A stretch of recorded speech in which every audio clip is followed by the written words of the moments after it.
What's going on, guys? I'm back with another video. Hey, on this video, I wanted to just talk about, maybe give my views on. I know that there's different areas that people want to live in the Philippines. Like anybody who wants to come here to actually live, or however you want to do it. Some guys can live here obviously full time when they're retired or whatever. They have some kind of income. They have enough money to be able to do it. Maybe they work remotely still, if they're younger, if they're not retirement age yet, so they're able to do it. And, there's just different like pluses and minuses, right? Like, you like some guys will live kind of like us in a larger city where you have all the amenities, at least you have like, the good food, close to everything, don't even have to really have a car, which is nice, because I wouldn't want to. Not crazy about ever driving in Manila. And I've driven like in Bohol and Bacolod, and those are okay. Bacolad's more challenging, obviously, than like Bohol, but still, doable. Not such a huge city, with just multiple lanes of cars, going just kind of going all over the place, but somehow it's like organized chaos here. You know what I mean? Like somehow I hardly ever see an accident. Seriously, like I've been here almost 3 years, and I think one time I saw a little small little accident, whereas it would involve a bike and a car, but nobody was hurt or anything really. But it was just kind of a minor, thing. But anyway, there's obviously, the medical is better here in the bigger cities like Manila.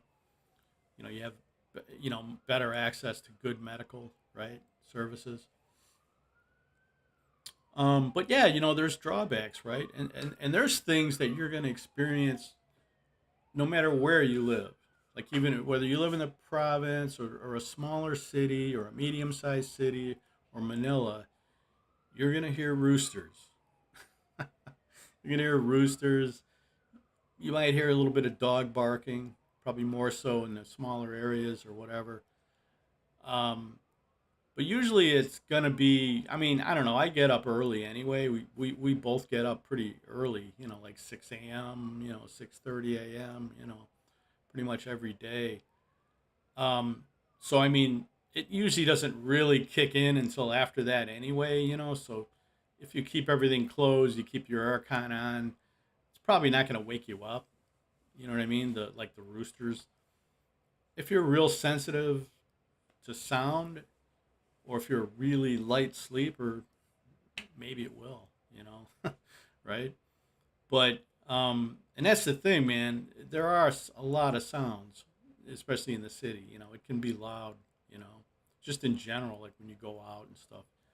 And there's a lot of people. I mean, it's you know what I mean. It's not like, oh, look at the beautiful waterfalls and all. You're not going to get all that nature stuff that much in the cities. You know what I mean?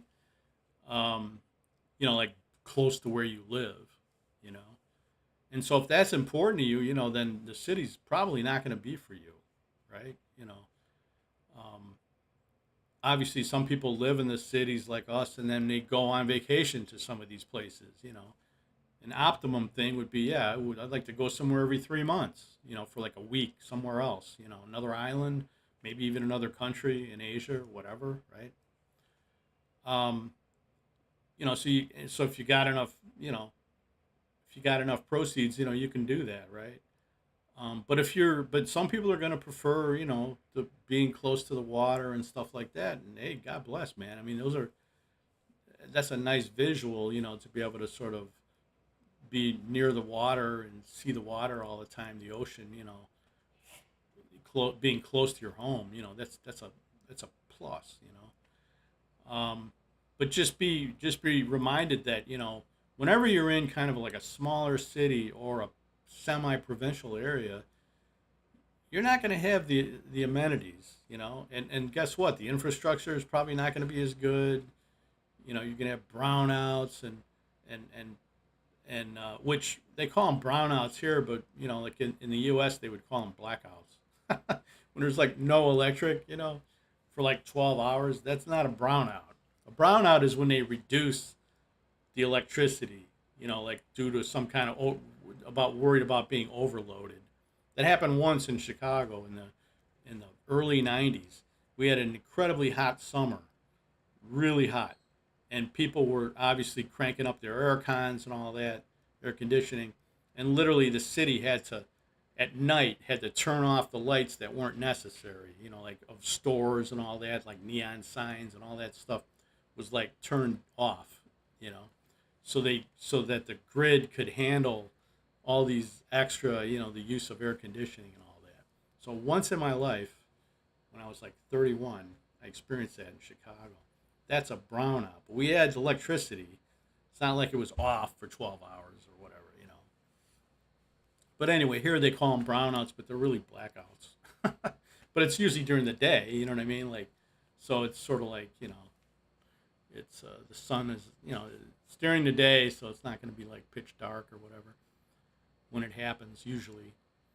But yeah, you're just you're gonna not get the same infrastructure in the smaller cities, right? Certainly in the provincial areas. But the electric bills will still be pretty high. That's the one common thread here, is that your electric bills will be kind of high. Here it's not crazy. I mean, we're in a condo, and I would say on average it's somewhere around 5,000 pesos a month. If you average it out, because I mean, there was a long time where we were only paying like 3,500, 3,700, and then all of a sudden, it started bumping up more. We started using a little more aircon, like in the living room, also, in the evening. But it's usually, like I say, it's the peak is like the highest we've ever paid is like 6,400 pesos, and we got a decent sized place here. I mean, it's like 80 square meters, you know. Um, so like I said, I think 6,400 or 6,500 was the highest bill we've ever had. Maybe 2 months we had a bill like that, probably last summer. I'm thinking March, April, something like that, April, May. And but usually it's more like in the fives, you know, for us, like 5,000 something, so around $100, a month. So it's not terrible, you know. But you could get the same bills in the provincial areas. You know what I mean? Even if you're not using the aircon as much or whatever, Um, you know what I mean? Like it's just, I guess it's just because it's harder to get electrical services to these areas that they charge more. I guess, right? Um, but like the service fees are higher or whatever.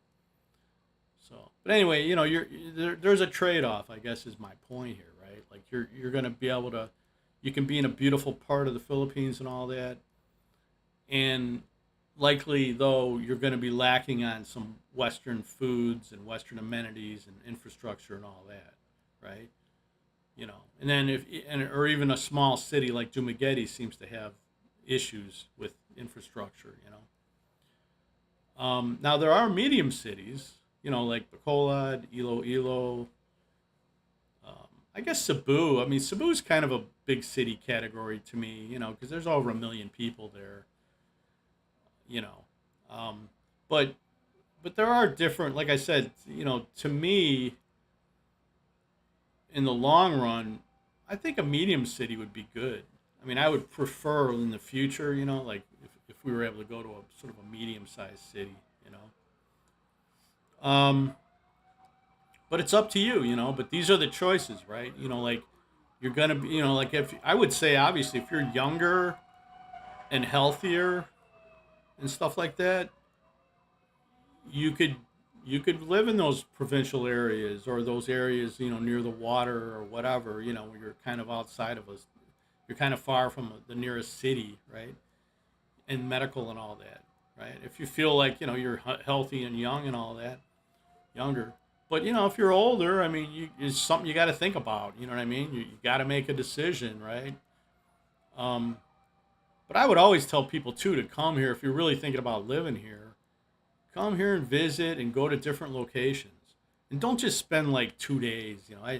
I hear some of these guys, eh, vloggers especially, like other, and they're sort of like, they hate Manila and all that, and then it's like, well, have you ever been there? Yeah, I was there for one day, or 2 days. It's like, this is my opinion, okay, but you got to go somewhere for at least a week, like a full week, to really know it, to get to know it a bit, to be able to sort of make a decision on it.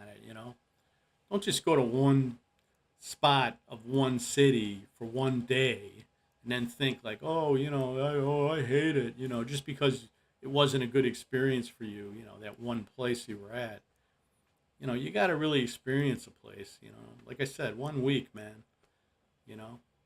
I mean, if you're going to come here for a month just to visit and to test it out and see what you like and all that, you could go to four places in a month, right? You could spend a week here, a week there, a week, right? That's what I would do. I mean, and I've done that. I've been to a lot of different places in my travels, like when I came here, on my previous trips before I came here to live. That was the major plus is that, we were able to check out other cities, other islands, and stuff like that, and do some fun things. But you also get the lay of the land. You get to figure out, oh yeah, okay, this is a pretty cool city, and you notice things, about one city that maybe you don't see in another city or whatever. So, but to get that perspective, you have to spend at least a week there, in my opinion. So, all right, guys, that's it, man. I will talk to you later. Wait, let me redo that. All right, guys. I'll talk to you later. Oh, the camera's shaking. Is this a blooper? I don't know. I'm going to leave it in.